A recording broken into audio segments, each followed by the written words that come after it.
Oke, itu tadi yang sudah dipaparkan oleh kelompok pertama. Kelompok pertama. Kelompoknya Mas Ahlan gitu ya, terkait menganalisis puisi ya. Secara teoretis memang seperti itu ya, tetapi ketika praktek kita harus benar-benar menguasai apa yang namanya menulis ya.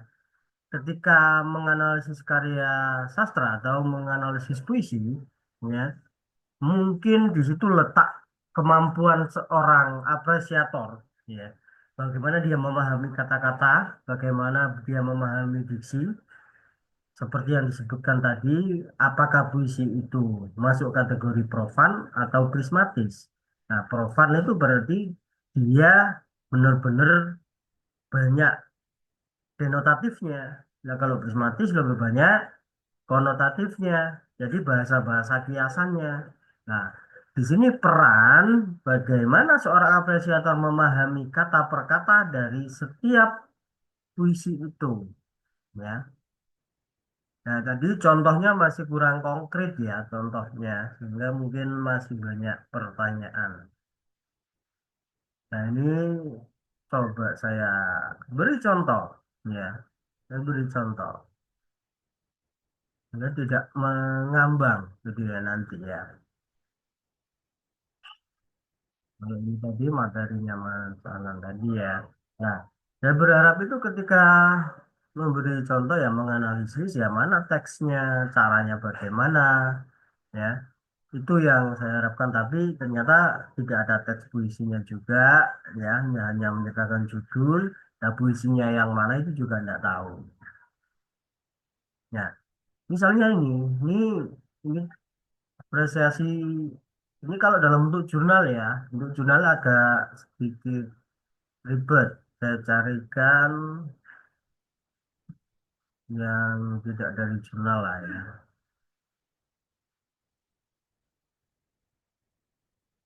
Kalau tidak di jurnal, coba saya carikan. Ini dulu ya saya. Nah, ini kebetulan tulisan saya. Ya, ini menganalisis puisi. Ya, saya beri judul. Ya, proses penciptaan arena historis Bediat Nur Rahmat dalam kuadrin Ringin Contong. Ya, arena historis itu bagian dari teorinya. Ya, maka kalau nulis sama halnya dengan kita menulis makalah atau menulis karya tulis ilmiah, tentunya seperti itu ya. Tapi ada formatnya kalau jurnal. Nah, kita memberi pendahuluan, belum menganalisis ini, tapi membentuk apa sih maksud dari puisi itu, dari latar belakang di sini. Ya, sampai akhirnya nanti ada teori. Ini saya menggunakan teori arena produksi kultural. Ya. Kemudian masuk metodologi penelitiannya. Nah, mungkin kalau saat ini kan belum sampai di metode penelitian ya, belum dapat mata kuliah itu ya. Nah, kita abaikan lah. Nah, di sini ini pembahasan. Nah, dari teori yang sudah disebutkan di awal tadi, masuk ke sini proses penulisan. Nah, bagaimana prosesnya itu? Nah, kenapa saya bisa menjawab ini? Karena saya memang menggunakan riset untuk puisi ini. Ya, saya wawancara sehingga saya dapatkan data-data ini. Ya. Kemudian pandangan historis. Apa sih pandangan historis? Jadi bagaimana seorang penulis ini memiliki pengetahuan-pengetahuan sejarah yang nanti ditulis di dalam kuadrin Tontong ini.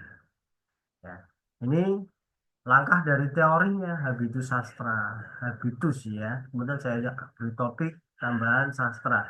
Jadi habitus sastranya ini penyair ini Bina Nurbat, ya. Ini akan saya kupas di sini. Nah, ternyata habitus sastra itu muncul sejak kecil. Si penyair ini mendapatkan syair langgaran dari ibunya, ya dan dongeng saat ibunya memasak di tungku yang pakai kayu gitu ya. Apakah ada yang merasakan momentum itu di kelas ini yang ibunya masih masak pakai kayu? ya. Itu kan cotek geni, ya. Memasukkan kayu-kayu itu ditungku biar apinya tidak mati. Lah itu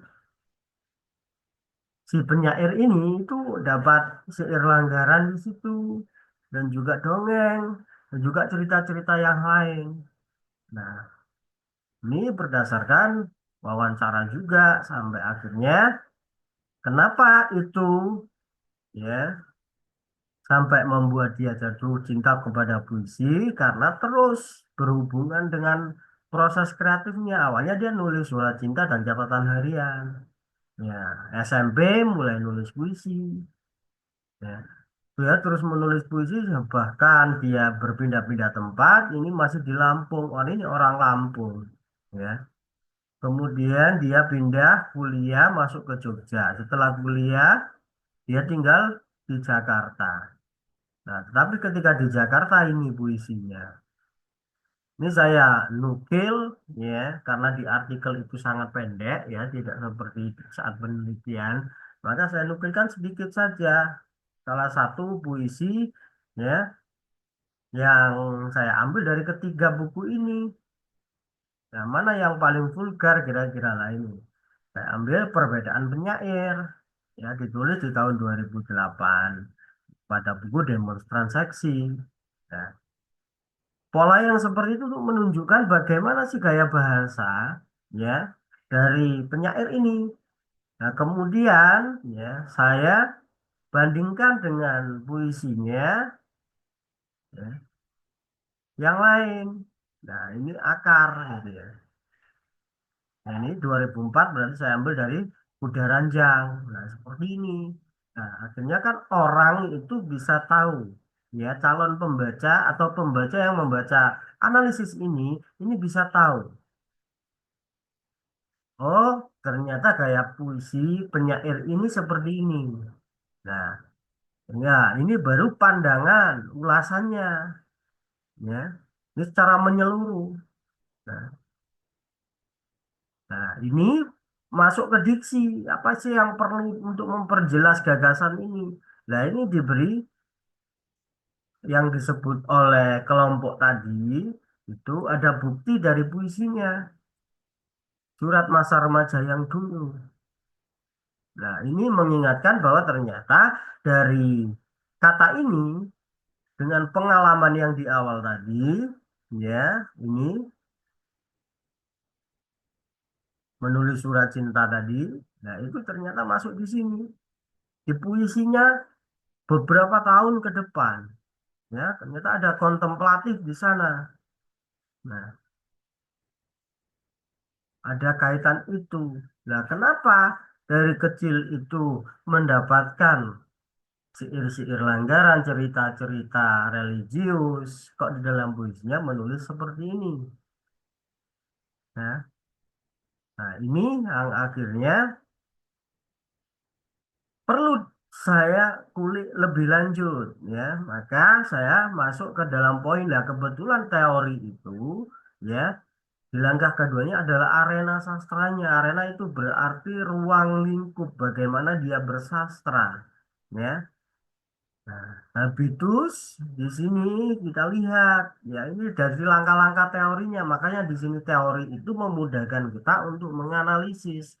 Jadi tidak berdasarkan intuisi saja, tetapi ada langkah yang jelas. Lah ini kalau di kritik akademik, ya kritik sastra akademik, ya yang lahir dari kampus-kampus. Nah, tapi kalau menganalisis puisi itu, menganalisis puisi non-akademik, ya berarti kita tidak menggunakan perangkat-perangkat teori seperti ini.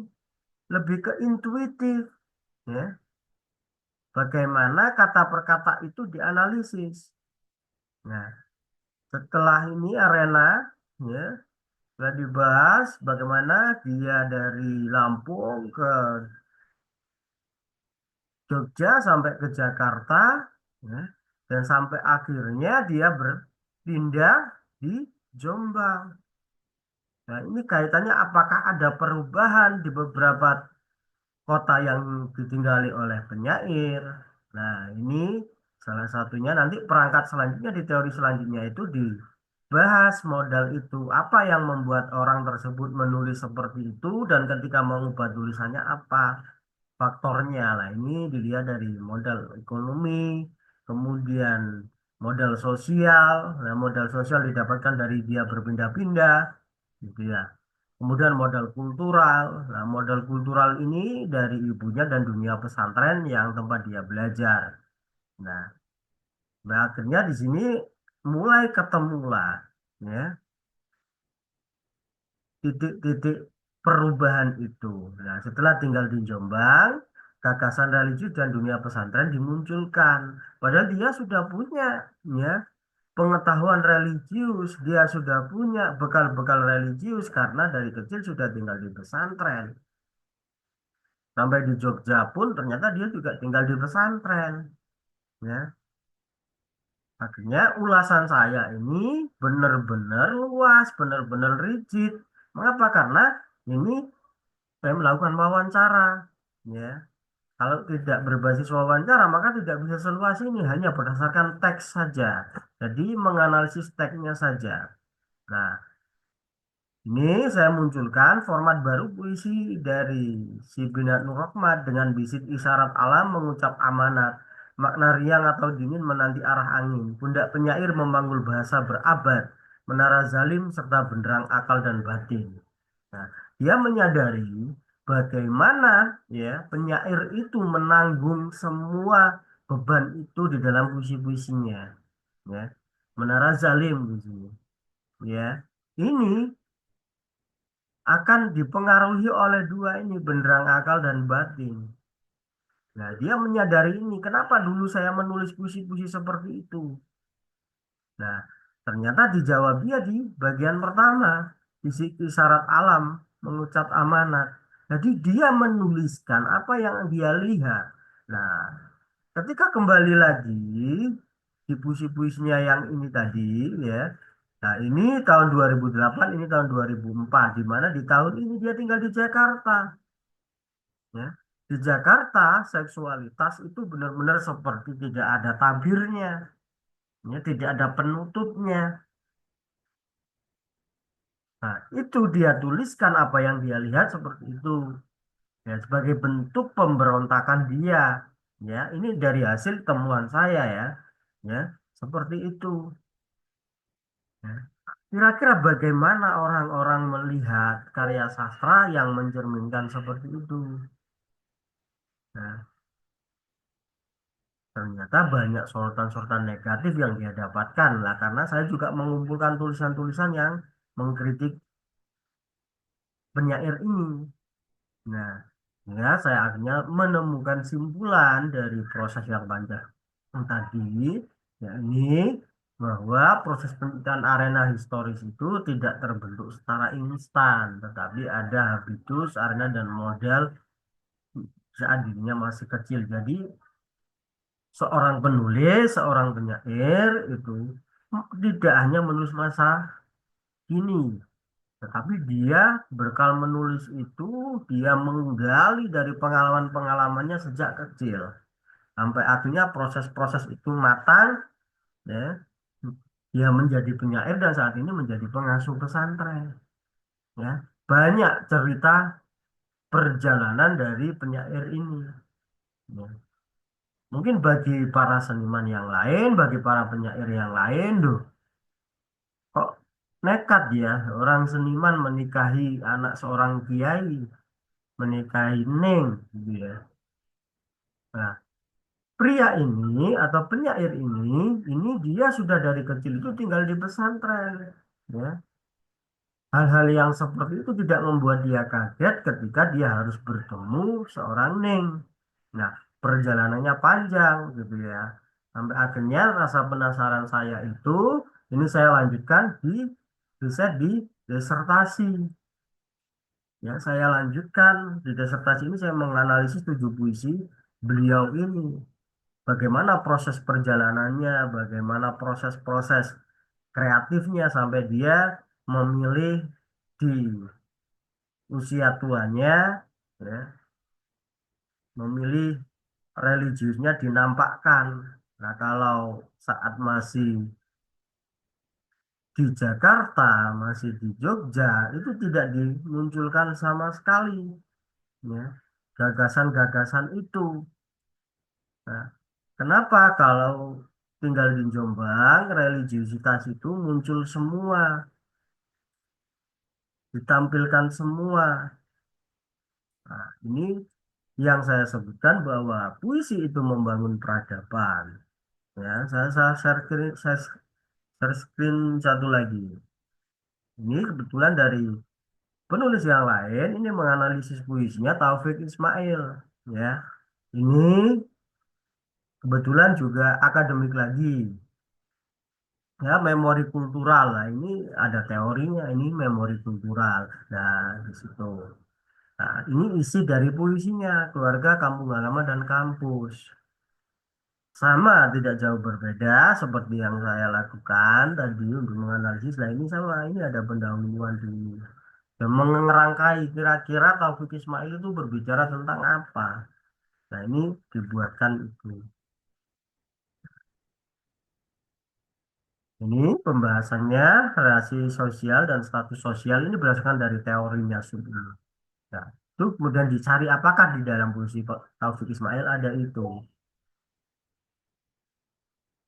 Nah, ini di sini. Ini puisinya utuh. Nah, setidaknya menganalisis seperti ini, saya berharap tadi itu ada analisis gini, tetapi tidak dimunculkan hanya judulnya saja. Nah, kita kan nggak tahu gimana caranya. Nah, ini di perbait disebutkan. Bait pertama menunjukkan bahwa potret aku lirik atau sang anak yang bersanding dengan gambar sulaman ibunya membawa aku lirik ke masa silam ketika dia masih anak-anak. Nah, ini pertama. Di beranda rumah nenekku di Desa Baru, potretku telah tergantung 26 tahun lamanya bersama gambar-gambar sulaman ibuku. Dibuatnya tatkala masih perawan. Nah, ini diulas di sini. Nah, foto, ya, potret aku lirik dan lain sebagainya. Begitu polanya. Ini yang namanya menganalisis puisi. Bagaimana caranya itu biar tahu, ya. Bagaimana caranya biar tahu? Ya membaca. Ada proses yang harus dilakukan, ada proses yang harus kalian kerjakan, ya. Karena nanti kalau nggak praktik, ya nggak akan pernah tahu. Ini sekadar di mata kuliah ini saya menunjukkan bagaimana cara menganalisis, ya. Jadi seperti itu. Selanjutnya nanti kalian akan paham itu ketika praktik. Ya, kalau nggak praktik, nggak mencoba untuk praktik, tidak akan paham. Bagaimana sih menganalisis itu? Ya, itu yang perlu saya tambahkan pada topik pembicaraan menganalisis puisi pada topik presentasi atau materi pembelajaran hari ini. Apakah ada yang ditanyakan? Silakan.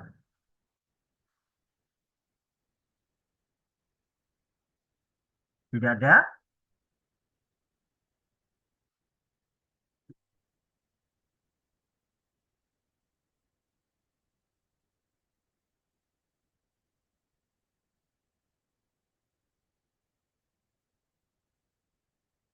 Jika tidak ada, Itu Pak, saya bertanya, oke, silakan Mas Ahlan. apakah menganalisis puisi itu bisa kayak bebas itu? Maksudnya puisinya itu kayak dihubungkan sama kehidupan kita ataupun entah itu masalah konflik sosial yang sedang terjadi pada saat ini. Jadi kayak eh, setiap orang itu berbeda-beda dalam menganalisis terus menerapkan analisisnya tadi. Ya, oke. Tentu. Nah, saya kan sudah menyebutkan tadi yang saya beri contoh tadi itu adalah puisi analisis akademik ya yang disebutkan Mas Ahlan. Baik itu bisa masuk ke akademik dan juga bisa masuk non akademik juga ya. Jadi itu bagaimana seorang yang analisis itu ya membawa analisisnya ya seperti itu mau dikaitkan dengan realitas saat ini, mau dikaitkan dengan apa lah, itu kan bagaimana arah dari analisisnya mau dibawa, ya, seperti itu. Jadi semuanya masih tetap bisa dengan model yang santai, misalnya itu juga bisa. Nah, saya beri contoh lah, saya carikan contoh yang mungkin lebih santai gitu ya. Saya carikan di internet. Ya.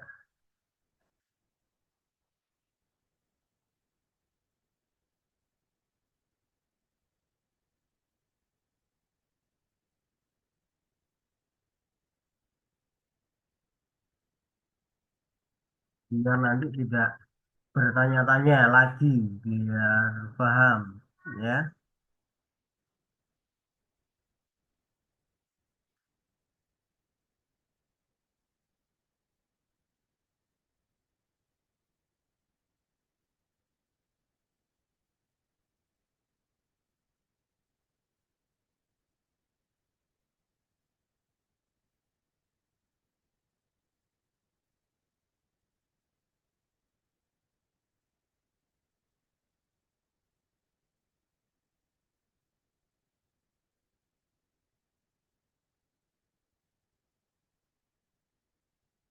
Oke, sebentar, masih belum ketemu.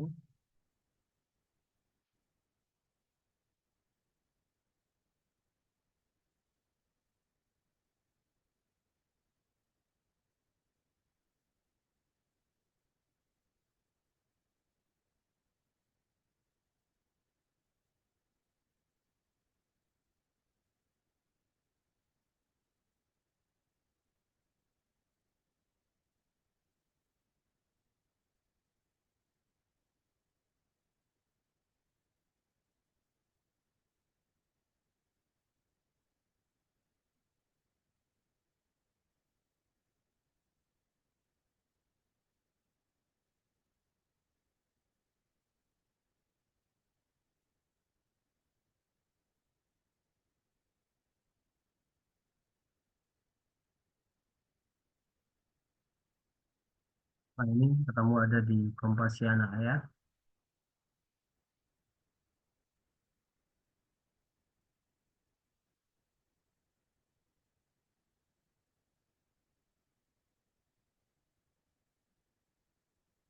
Saya coba share screen dulu.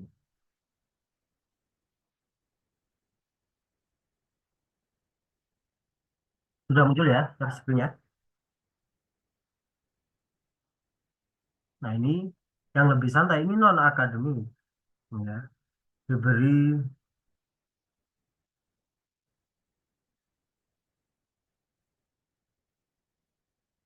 judul esai puisi Aku Berada Kembali karya Khairil Anwar.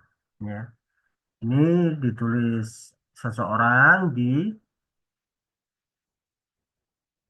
mana ini? Kompasiana. Kompasiana ini seperti blog terbuka untuk para penulis yang ingin menulis di sana. Nah, ini pembukaannya seperti ketika kalian mau menulis makalah gitu ya. Nah, seperti ini. Nah, kemudian ini puisinya.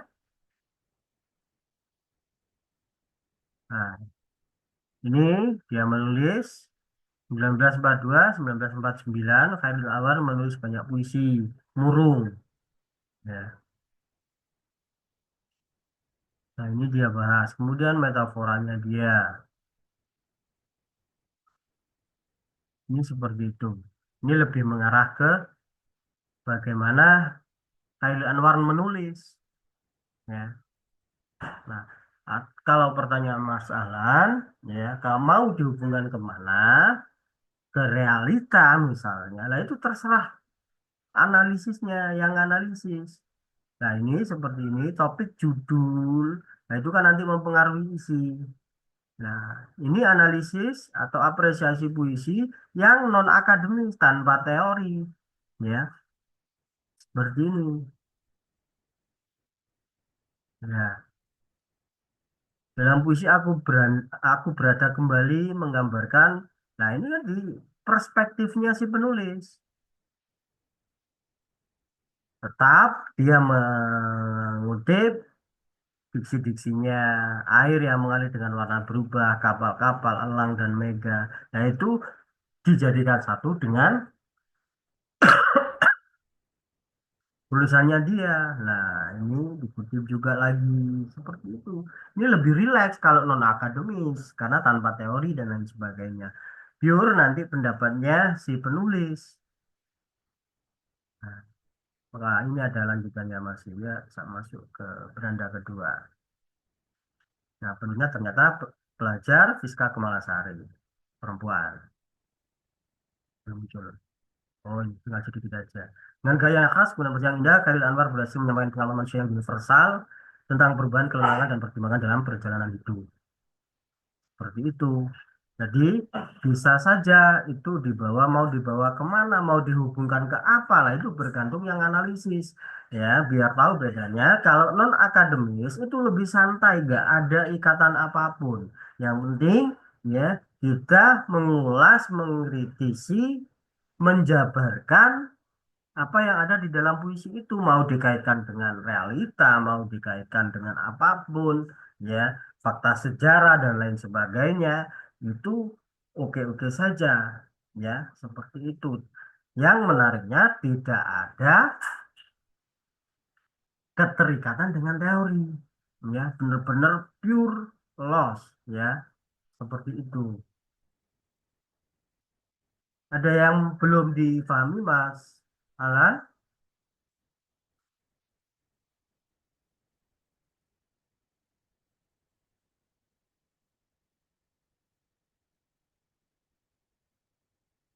Atau masih bingung? Silakan disebutkan lagi.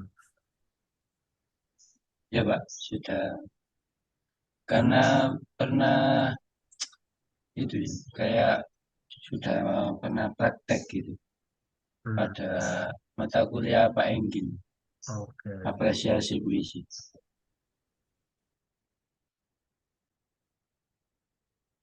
jadi kalau mengapresiasi atau jenis esai yang non akademik, ya, itu kita tidak perlu menggunakan yang namanya perangkat-perangkat teori, ya, tidak perlu. Yang penting bagaimana esensinya, ya, esensinya bagaimana tulisan itu bisa memberi penjelasan dari puisinya, ya, itu dijelaskan, dijabarkan semuanya, ya, di tulisan itu dengan mendetail dengan bukti-bukti tetap Pak, perlu menukil kata ataupun bait atau baris itu perlu, ya, itu sesuatu yang wajib, ya, baik itu mau akademik ataupun non akademik. Mungkin yang lain ada yang ditanyakan, silakan, masih ada waktu 10 menit lagi.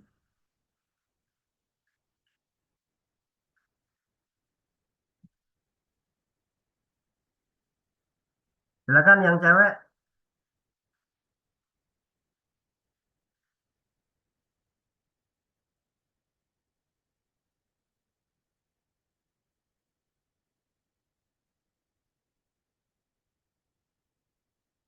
atau terkait dengan UTS-nya. Ada yang ditanyakan? Monggo. Kalau nggak ada yang ditanyakan, berarti saya anggap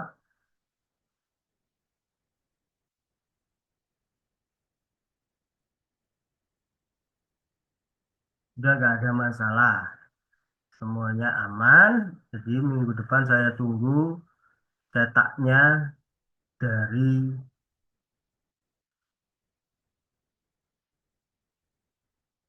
Mbak Aulia, ya.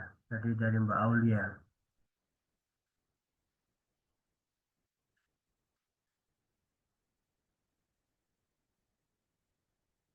Baik, kalau memang tidak ada yang mau disampaikan dan tidak ada yang mau ditanyakan, Cukup sekian untuk pertemuan hari ini. Kurang lebihnya saya mohon maaf. Saya akhiri wassalamualaikum warahmatullahi wabarakatuh. Waalaikumsalam warahmatullahi wabarakatuh.